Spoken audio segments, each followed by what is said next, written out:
Hi guys, I'm Holly. I am one of the two faces behind the YouTube and Instagram Through It All 4. I wanted to hop on here and kind of give you guys an insight, a little bit of insight on who I am as a person and what makes me the woman I am today. I feel like it'll allow you guys to relate to me a little bit more and really get a feel for me. I know Mel will be doing the same thing on a video, so this is just me. I thought I'd break it down kind of into the pivotal moments of my adult life that have kind of shaped me into who I am. And I thought I would start that off by talking about 2012.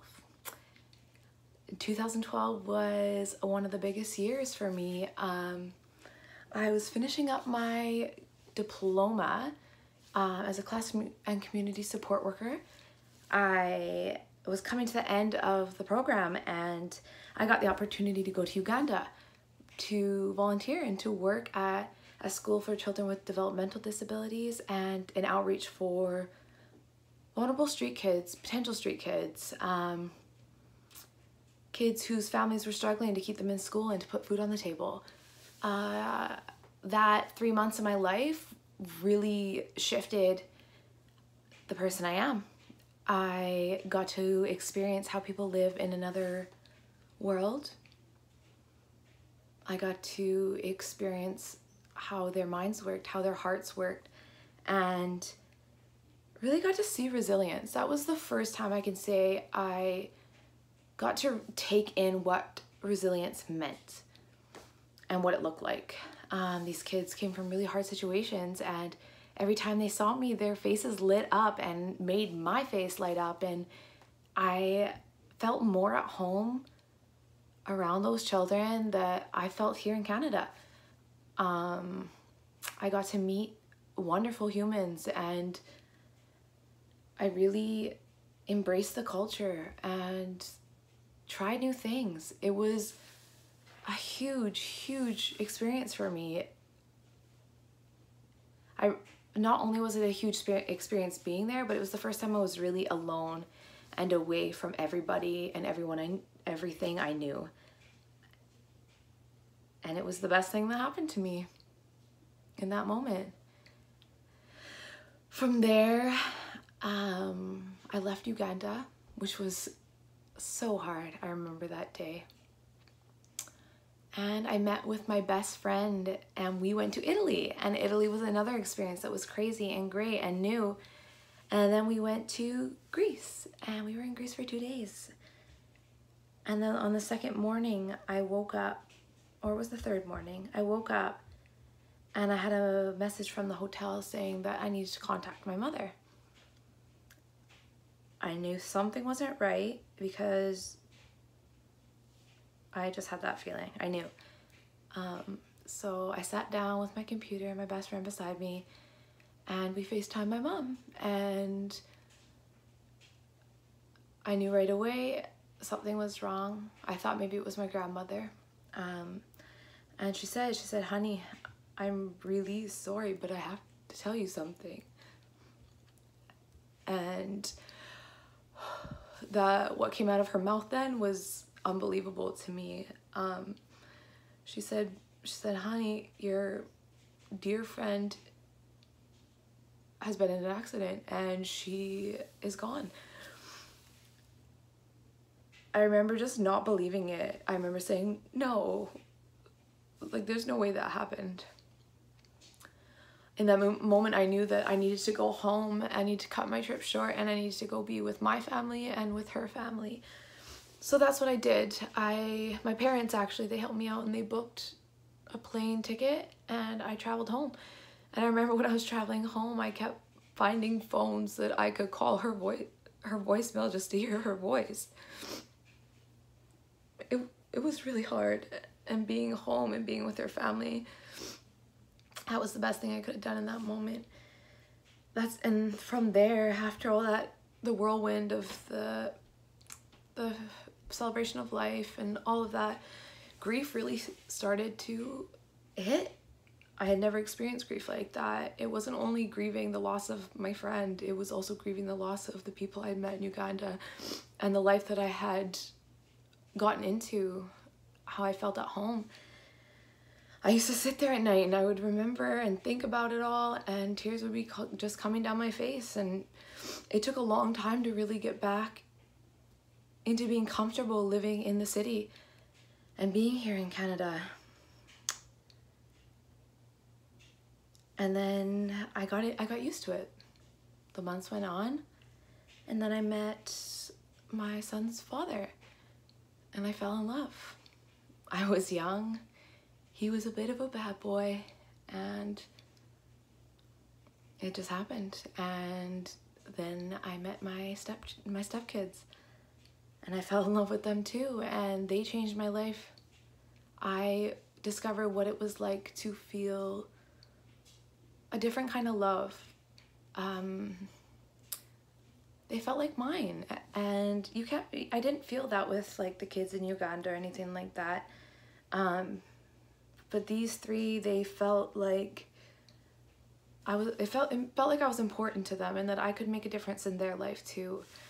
And I used to spend my weekends with them. I would take them to football, I would take them to dance, I would sit there and I would watch them, and I was so proud to be there with them. And these children are another example of resilience. I know that they have been through things that are unspeakable to me, and they're still there and they're still living life, and they're very, very strong, and they have their dreams and they're working towards them. And then the end of 2013 came, and I found out I'm going to be a biological mom. And I had my family. I had this vision for myself, and it was happening. And my son came into the world in 2014, and he was beautiful. I remember seeing him for the first time and just feeling like my family's complete. He's got his brothers, his sister, his dad, me, his family, and everything was right. We had a good life together, and we had a good family who all loved each other very much. I had a very good co-parenting relationship with my kid's mom. It wasn't 100% easy all the time, but it was, the appreciation was there. I knew that she was thankful for me, and she knew that I respected her position as their mother. And she's an amazing person, and we got along great, and it made things easier for the kids, I believe.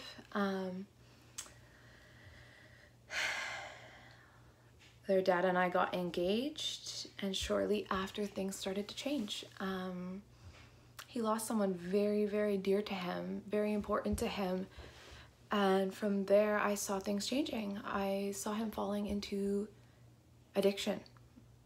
It started with some drinking, and then drinking turned into other things, and I had to make a choice there, and that was the hardest choice I've ever made. But I remember feeling in that moment, if I continue to stay to do what's best for this man, I will lose myself. I will not be the best version of myself for my son and for my kids. So I packed up his things and I left him, and that was that. And I knew, when I had that conversation with my kid's mom, that she knew what was coming too. The next following year was a bit of a mess, to be honest. Things were not okay. Things were a little bit scary. I was living in a stage of fearfulness. I didn't know what was right. I didn't know what to do for my son. And I knew that all I could think about was the years following, and saying to myself, like, how do I explain this to him? How do I introduce addiction to a little boy? How do I make him understand? How do I make him understand why his dad's not here? I don't want to lie to him. I don't want to make up some excuse. So whenever he talks about him, I tell him about how much his dad loves him. And I tell him it's okay to miss him, and that he will see him again. And that's another reason why I'm here. I would love to hear from other women out there, or men even, that are going through the same thing, and how they deal with the emotions of their child of having an absent parent. So that was 2017 into 2018. 2018 comes, and here I am. I am the strongest version of myself. I am the happiest version of myself. And I believe that I'm here for a reason. I believe that I can bring my experiences, my pain, my happiness, and my learning and share with others. My goal here is to touch other people's lives and meet other people that can touch my life, because I know there's many people out there that have gone through the things that I've gone through. But 2018 has been a year of putting myself first. I have gone out dancing. I have met new people. I've been consistent in my relationship with God. I have focused on my health. I've gone to school. I'm starting this, and I feel good. So I hope that continuing into 2019, that will be another monumental year in my story, and you guys are all going to be a part of it. So thank you for coming here. Thank you for viewing us, and I hope that we can make changes together.